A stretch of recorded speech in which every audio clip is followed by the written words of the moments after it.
management remains a major concern in the Philippines due to rapid urbanization and population growth, which have increased waste generation, while national policies and programs have improved waste diversion and disposal practices. Many local governments units still struggle with compliance, adequate facilities, and community participation. In the Malaybalay City, the growing volume of solid waste dominated by biodegradable materials reflect ongoing demographic and economic changes.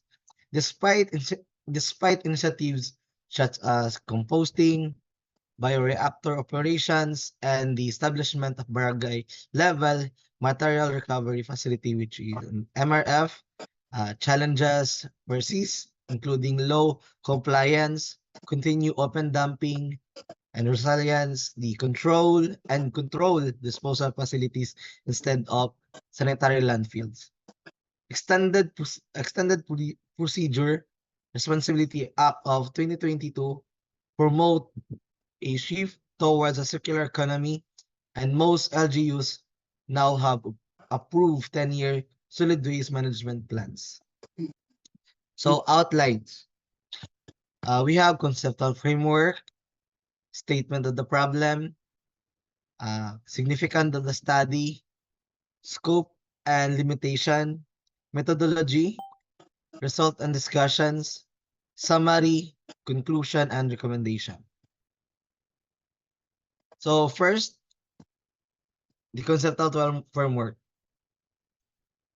This study is guided and by the Republic Act 9003. So, regulatory framework such as the EPR Act of 2022, which encouraged waste reduction and source recycling and resource recovery.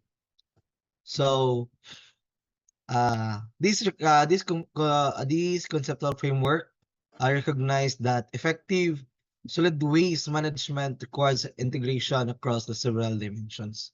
So first we have the inputs, resources, policies, stakeholders, supports, processes. We have the waste reduction, segregation, collections, transport, disposal. Inputs, we have sanitary landfill, improve compliance, plastic policies, facility closure.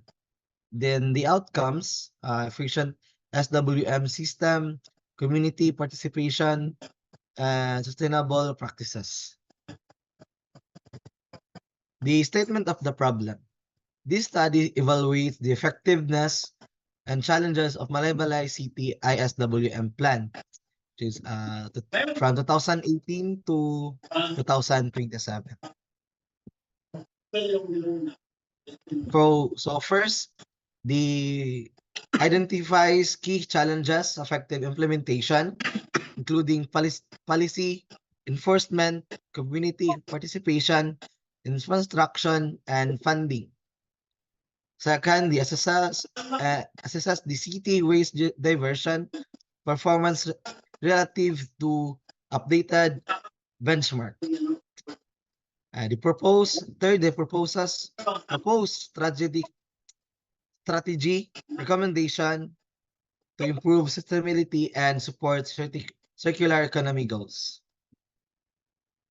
The significance of the study. This study is significant for various stakeholders, providing the local government of Malaybalay City with updated policy, insight of ISWM planning and budgeting, guiding barangays and communities in waste segregation and composting, informing policymakers and environmental advocates on lessons from the EPR Act of 2022, contributing recent findings to academic research on Philippines waste management and promoting sustainable practices of the benefits of future generation. Scope and limitation. This study is limited to secondary data analysis of Malaybalay City 10-year ISWM plan from 2019 to 2027. The recent national reports from 2021 to 2025 focusing on waste generation, existing facilities, barangay compliance, and alignment with national directives without conducting primary data collection.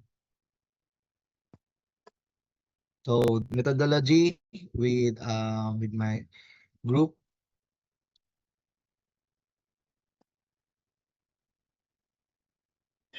Part.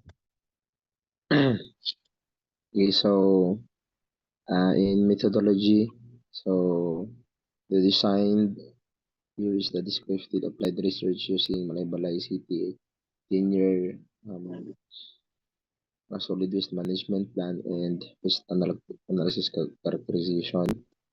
So the data collection, it was based on the data that they've given, which is the waste samples from households, markets, schools, and commercial areas following the DNR and National SWMC guidelines. So the analysis, waste composition, per capita generation, and protection analyzed statistically for planning and landfill design.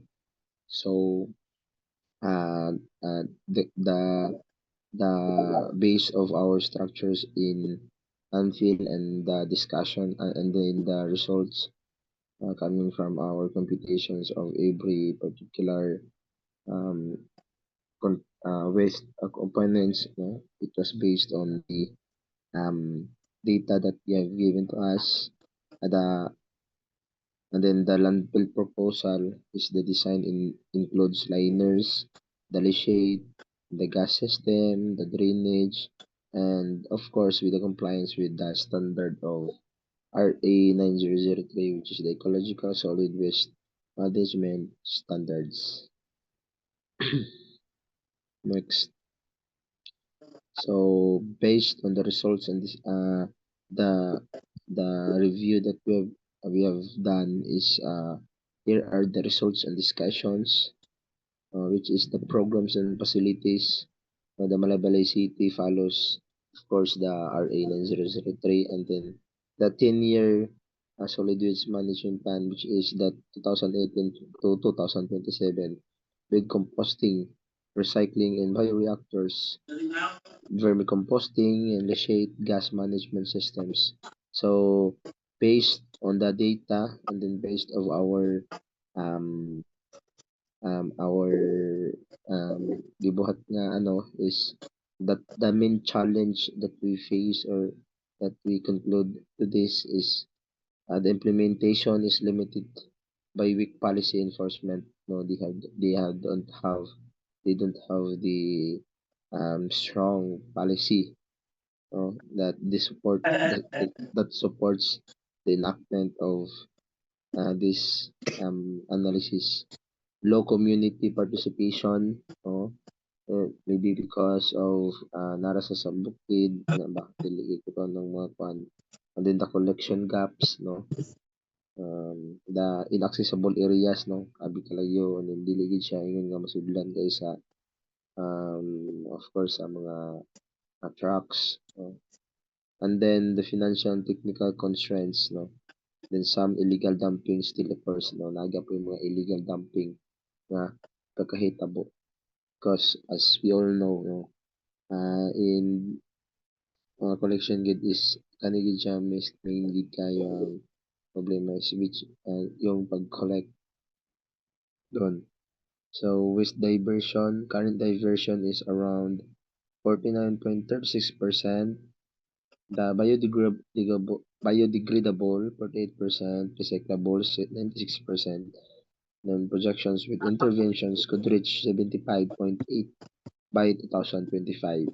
So, dito mo na ilang gihatag dito.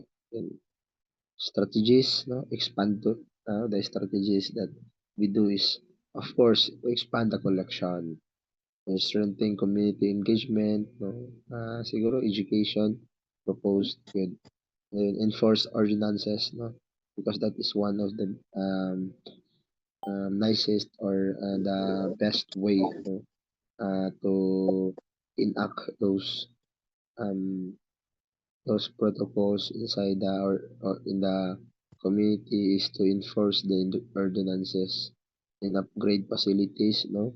By introducing a modern landfill that which will be discussed later, and then promote recycling waste to resource initiatives and to enhance sustainability. Next.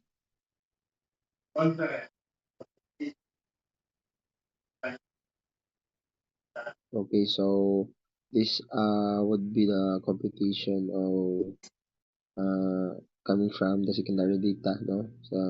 So in the data that they gave us, no, we saw that there are actually it was a seven type of vehicle, but the two vehicles are not used na, dili na siya ginagamit. So na siya lima, which is yung SFP 192, SFP 193, SFP 2003, SJJ 998, SHG 456, no, na number of trips, no? Kung kailan sila ay kung kapila sila magbalik sa adlaw. So the number of trips is only yung SFP dalawa, SFP na 193 is dalawa, then one na yung the rest. The volume is actually ang gihatag nila sa somehow confusing. It's because they give the yung isa lang volume. So we assume that we put there that yung volume na binigay nila. So yung uniform na namin yun sa lima. Then yung specific width, same as with the specific width. Then the total weight, no, as we know na yung number of trips times volume times specific weight. So yung by multiplication, no? So the total of total weight in metric tons is 1,063.86 metric tons or 1,063,860 kilogram. So the unit generation rate is we know that total weight over yung total din ng yung specific tapos times 4 times 7. So the unit generation per capita per day is 1.18. So per household. Next. So here is the components, no? As what you say, sir, in our paper that we submitted to you is like yung food waste, no? There are two types of food waste there. So we add since there are only 1% by mass as well as the dry mass. So in also in plastics, no? We add yapon, i-add lang yapon naman, no? Since plastics niya yapon siya pero duha dito meron to elastic plastics may itong isang sa duha pero plastics ra siya puros.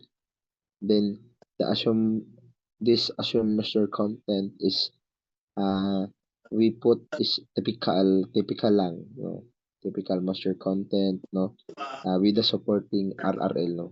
We put there the review related literature because it is very hard to reach us yung moisture content kung di nila nilagay din di nila in-input din discuss.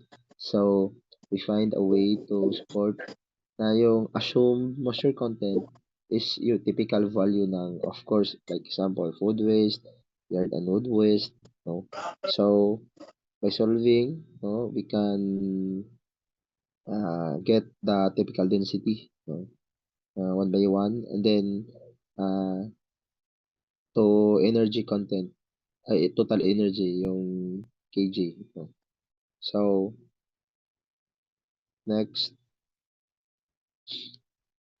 So, in chons, no? So, weight without water, no, like carbon 41.584, the hydrogen 5.369, the oxygen is 32.188, the nitrogen is 1.354, the sulfur is 0.174, and the ash is 3.145.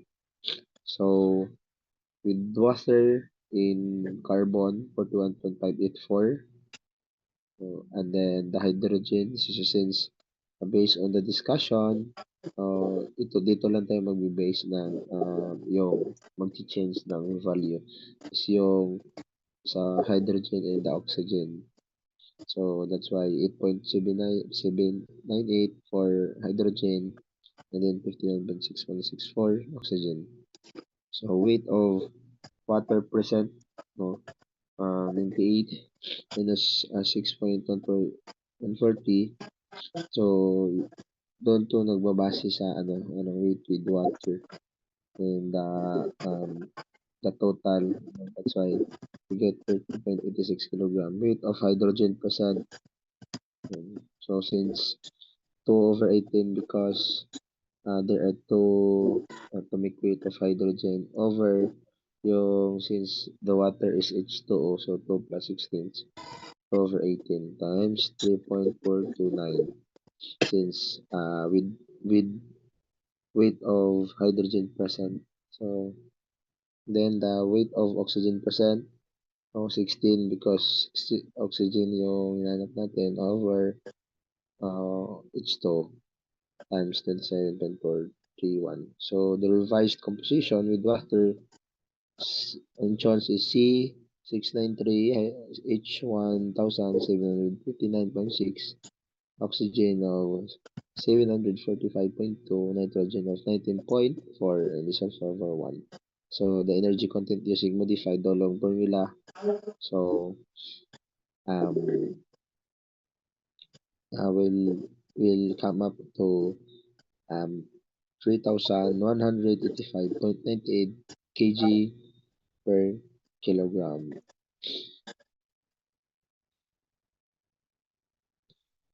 So in this part, so my ultimate Mr. Paragoso would be discussing. Yes po, thank you, Marco. So, good evening po, sir. So, the slides, sir, is the continuation of the results and instructions, specifically to the, oh, sorry, the design, the proposed landfill. So, our proposed landfill, sir, is aligned with the category 1 of the DAO-10 standard. So, accordingly, in category 1, if the solid generation daily in a certain municipality, if it's below 15,000 kilogram per day, it's belong to the category 1. So since the Malaybalay City only generate 151.8 kilogram of waste daily, so the proposed landfill is in category 1. So the location of the proposed landfill and the purpose also, it's also indicated in their ISWM 18 to 27, which is covering the hectares of 8 hectares, and it's located also in Barangay Canayan. So since though this said landfill poster is already indicated in the ISWM, but it's lacking of information on how they will build it. So our group mates give this design features. So it is multi-layer containment with 1 meter clay liner, 1.5 millimeter of geomembrane, which is the one who will primarily collect the leachate, 0.5 leachate drainage, um, 8-meter compacted waste fill. This is after the drainage, the pipes of the leachate. Then after 10 years, if the said landfill was capacitated, it will be covered by clay and a topsoil layer. So for leachate and gas management, so our leachate treatment system, so we have a 100 cubic meter per day of our wastewater treatment. Since leachate is already a wastewater, so we have our wastewater treatment. So the said leachate treatment system is composed of anaerobic, anoxic, aerobic, and polishing ponds.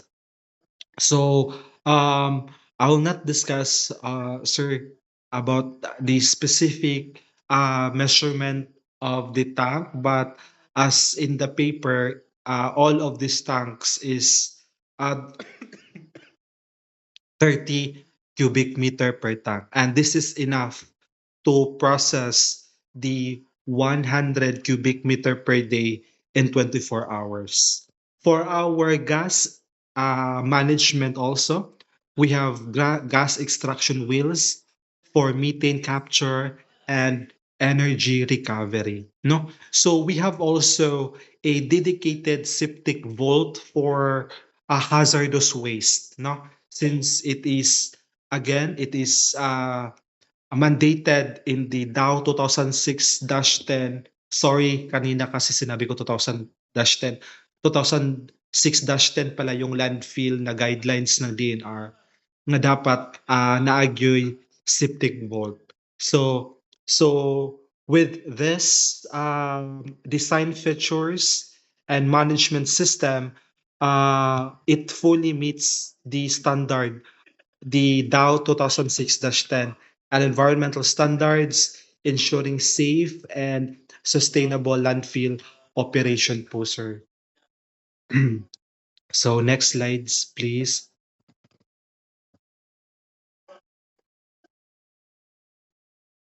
Okay. So as you can see in the picture po, sir, first on the top left, so this is the front view, the aerial view of our 3D figure. As you can see, sir, we have there a drainage leachate pipes. This yellow-green pipe one, which is going to the left, and we have the red tubes, the red pipes. That's a gas collection chamber. With pores po yung mga ano po yan, mga pores po yung tube na po yan, sir. So marami po yan, sir, dun sa likuran po. And naapod siya yung red line o red tube, papunta naman siya sa gas extraction.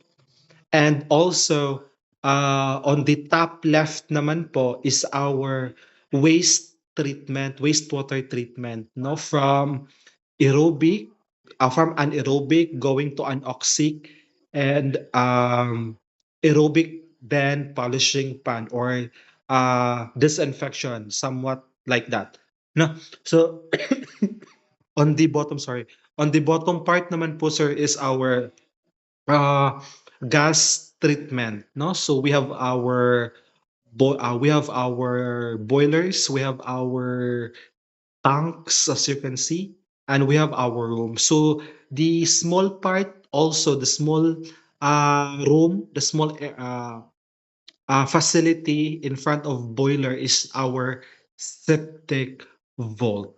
No, so on the top, on the bottom left po, that's the top view of our proposed landfill po, sir. So next slide, please. So conclusion po, sir, for the summary, conclusion, and recommendation. So Malaybalay City has implemented programs under RA 9003, partially MRF, composting, meron na sila. So in achieving 49.36 waste diversion, but faces gaps in policy enforcement, collection coverage, and residual waste management. So this three is the main problem na part sa Malaybalay City. No, ang policy enforcement, ang collection coverage, as you can see kanina sa presentation ng mga data, is 2 to 111 lang po yung mga trips kasi sa isang araw, sa sobrang layo na din ng lugar, once lang bumabiyahe yung mga truck, parang ganito. So minsan 2 pag malapit, parang ganun. So, tsaka challenges include improper disposal, limited barangay compliance, and growing residual waste volume. So, of course, for the gaps and challenges, the solution is a Category 1 sanitary landfill in Barangay Kanayan, 8 hectare, with multi-layer liners, leachate treatment, and gas management designed for less than 15 tons day, 15,000 kilograms per day of residual. So the landfill is DAO 2006-10 compliant, providing a long-term sustainable and environmentally safe disposal facility for the city po, sir. So next po is the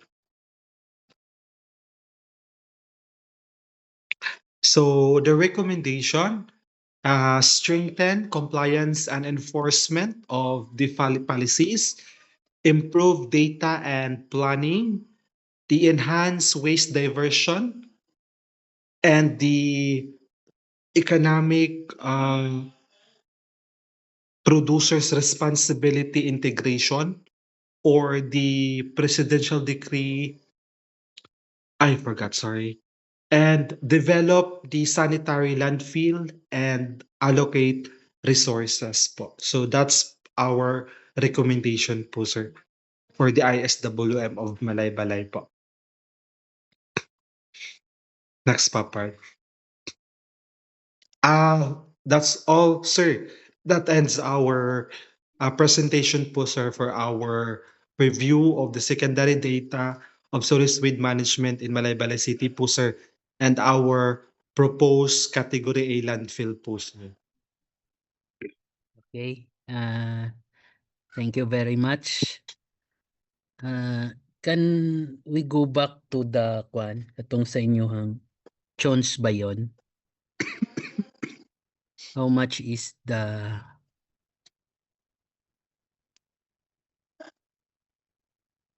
carbon content? Okay. For you guys, what would be the implication having a higher carbon content?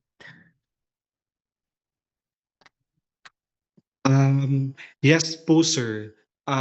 Since the solid waste po, sir, is high carbon, it means that failed po ang management sa mga residual before siya na adto sa landfill po, sir. Kasi kung natarong lang nila natarong na nila og manage, for example, daghan na to siya og sir, daghan pa to siya og mga organic nga napil, daghan pa to siya og mga basura nga, which is kung natarong lang manage po, sir, dili na unta siya maabot sa adto. So the indication of this, sir, is failed ang ilahang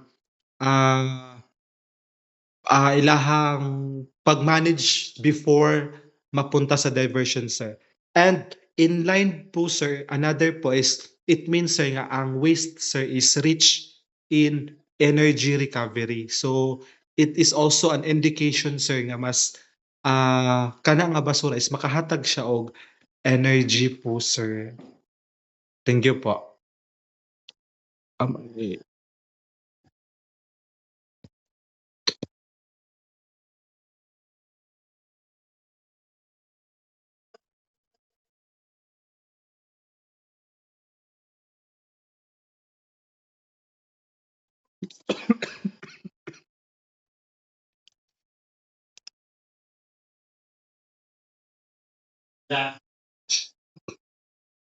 Hello po.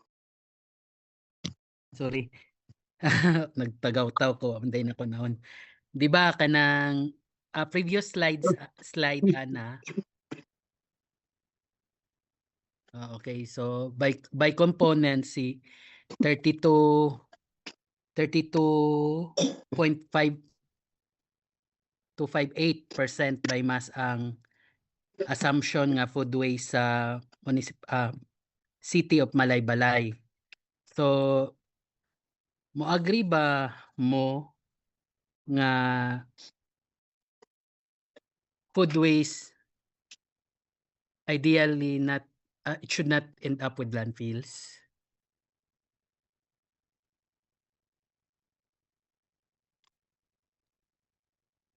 Hello.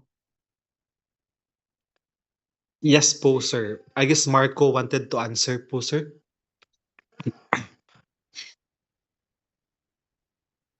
Excuse me, sir.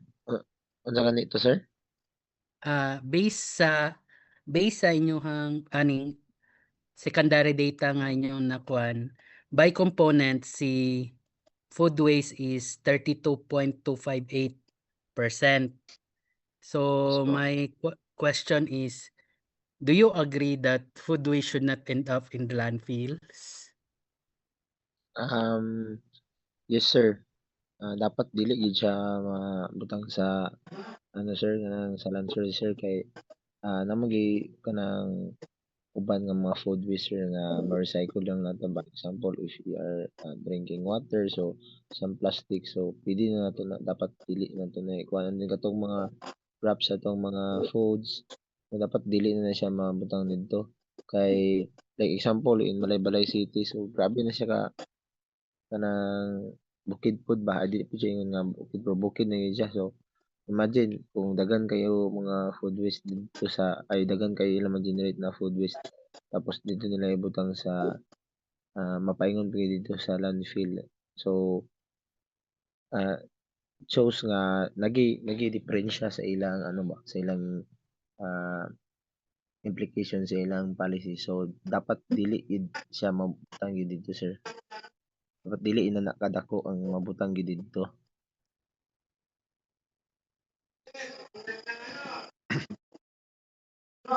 Okay, thank you. For last question na lang individually, what would be your key takeaways aning activity ninyo?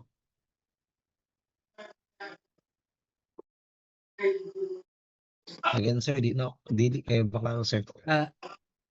For kanang concluding na lang question, kindly answer me kanang kamo tagsa what would be your key takeaways aning activity? Ako una, sir. Hello? Yes, yes. Oh, Papart.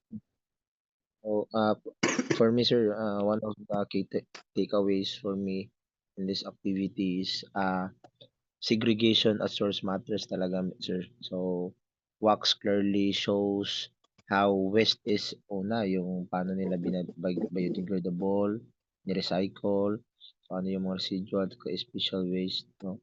So, very important is yung segregation at source talaga. So, because if we really segregate the waste from our example from our respective households, no, I think less lang gid yung mga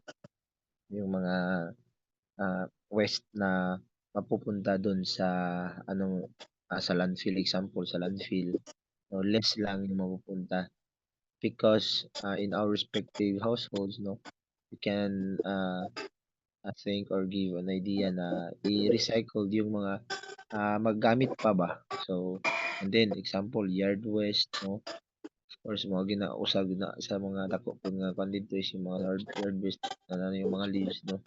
So kung dito pa lang sa ato kung napatay mga kung strict education strict lang yun ang ato ang pag-follow sa ato ang mga ordinances and mga policies inside the cities, no, I don't think so nga ato pag ito'y sulod kay ato pag itong ipalabay dito sa kuan. So the more nga gamay nga waste ang ato ang mapaingon sa landfill, no? The more nga gamay kayo magasto sa cities because it's very expensive ya pod ang example pag kuha sa mga basura, and then of course for katong pagbuhat pod sa mismo nga landfill.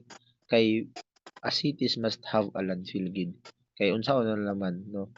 It really affect the health of the communities, especially if the waste are not composted properly. And then of course sir, yung ano din sir, yung mga support policies and budget decision.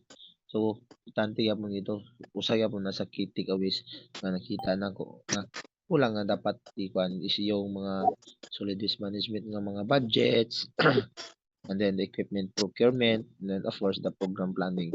So, use a technical basis and solid waste management plans and other proposals.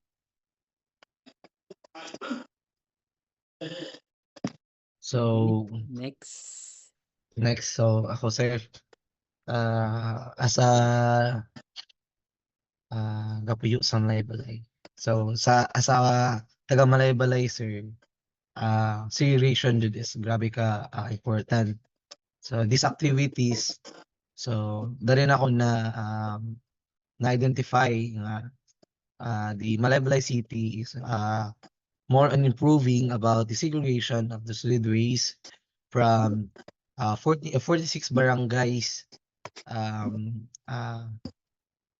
barangays that consuming waste from communities, the establishment, and other infrastructures na these ilahang 10 years 10 years plan nga to segregate ISWM this dito na ako nakita sir nga this activity sa mga secondary datas namo is na sila improving, which is kaka-manage siya nila on how dealing with the solid waste, transferring the landfill sa landfill nila.